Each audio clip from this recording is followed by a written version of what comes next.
In September 2024, China's export value tumbled to US $240 billion, a sharp 15% drop from a year earlier, one of the steepest single-month declines in recent memory. Economists once called such dips cyclical, blaming temporary slowdowns in Western markets. But today's reality runs deeper.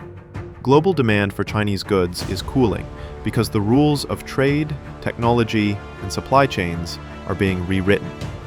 As one trade strategist told Xinhua recently, the global trading system is moving towards friendshoring and de-risking, reducing dependency on any single major manufacturing hub.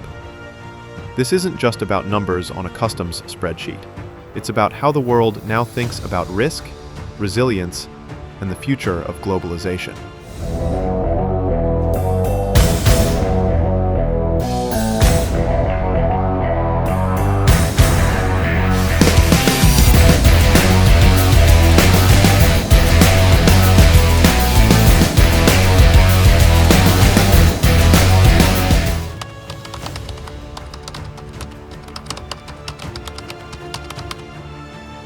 Politics sits at the heart of the slowdown.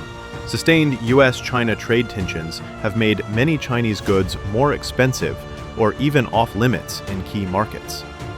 By August 2025, Chinese exports to the US were down 33% year-on-year, reflecting multiple rounds of punitive tariffs and targeted sanctions. What began as a tariff skirmish has hardened into long-term policy. Technology has become another battlefield. Western restrictions on advanced semiconductors, chip-making equipment, and AI-related technologies not only curb Chinese imports of sensitive components, they also strangle the export prospects of China's own high-tech producers. "We used to upgrade product lines every year," said a Shenzhen electronics exporter. But new US export rules mean we can't even buy the latest design tools. Meanwhile, friendshoring, a policy buzzword in Washington and Brussels, has gained momentum. Rather than chasing the cheapest factory floor, companies are spreading production among politically trusted partners. The goal is resilience, even if it means higher costs. For China, that means once loyal customers are now placing orders in Mexico, Vietnam, or India.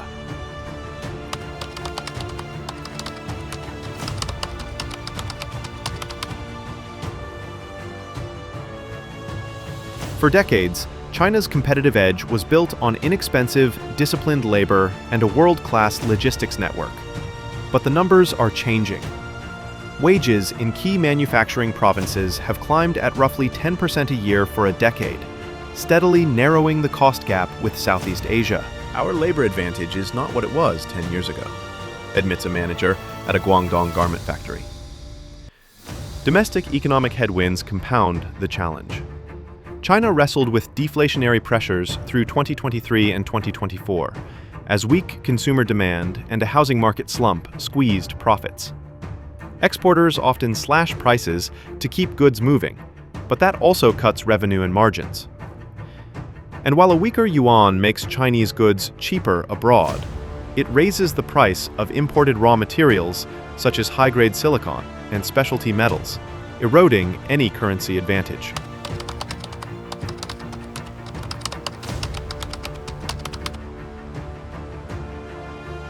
If rising costs are the slow burn, supply chain diversification is the dramatic plot twist.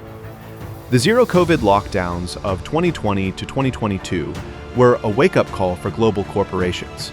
When one country shuts down, entire industries, from autos to smartphones, can stall. Multinationals have acted on that lesson. Consider Apple. Its key supplier Foxconn is investing billions in India and Vietnam. And analysts estimate that up to 30% of new iPhone production could occur outside China within a few years. Samsung has already shuttered its last smartphone and PC plants in China, redeploying production to Vietnam and India. Even mid-tier electronics brands are experimenting with new assembly lines in Mexico to serve North America under the USMCA trade pact. The result is a new manufacturing map. Mexico captures nearshoring from the US. Vietnam and India attract China Plus One investments. and even Eastern Europe is positioning itself for niche manufacturing. Vietnam's exports to the US, for instance, have offset as much as 70% of the lost US market share from China in some categories. What began as a hedge is fast becoming a permanent shift.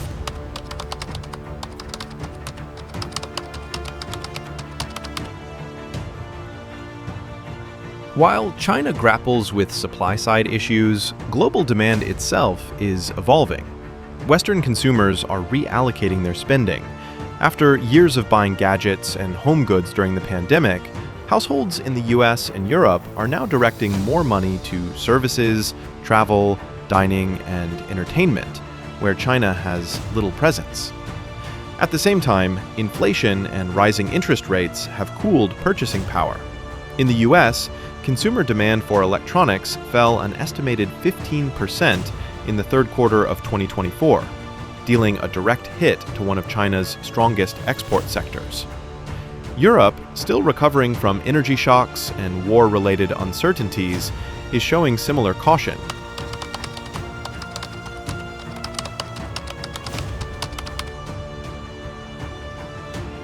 China remains the world's leading manufacturer, but its export model is evolving.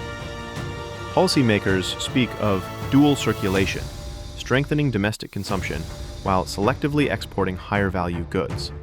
The numbers show some early success. Chinese electric vehicle exports are booming, and homegrown companies in solar, batteries, and smart manufacturing are setting global benchmarks.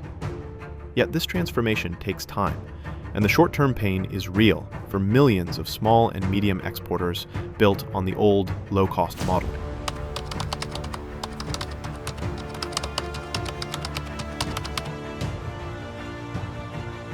For global business, the consequences are profound. More fragmented supply chains mean higher costs, and possibly long-term upward pressure on consumer prices worldwide.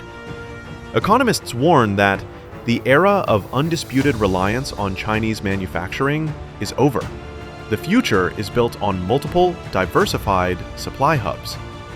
That could slow the deflationary benefits of globalization and change how companies plan everything from inventory to pricing.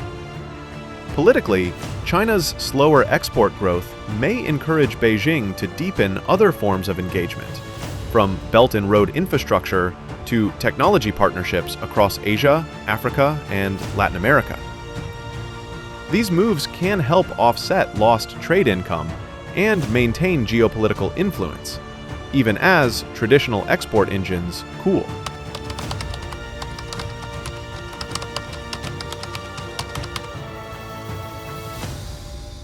The cooling of global demand for Chinese goods isn't just a statistical trend.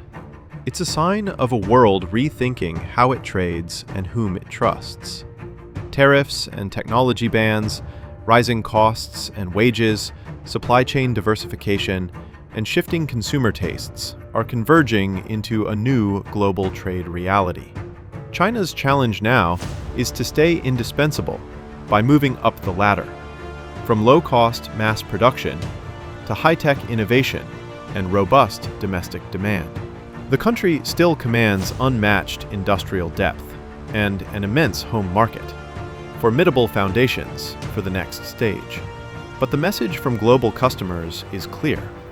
Reliance on a single workshop of the world is ending. As one seasoned Shanghai exporter put it, "We built the world's factory. Now, we must build the world's lab." Whether China can make that leap quickly enough will determine not only the future of its economy, but also the shape of global trade in the decades ahead.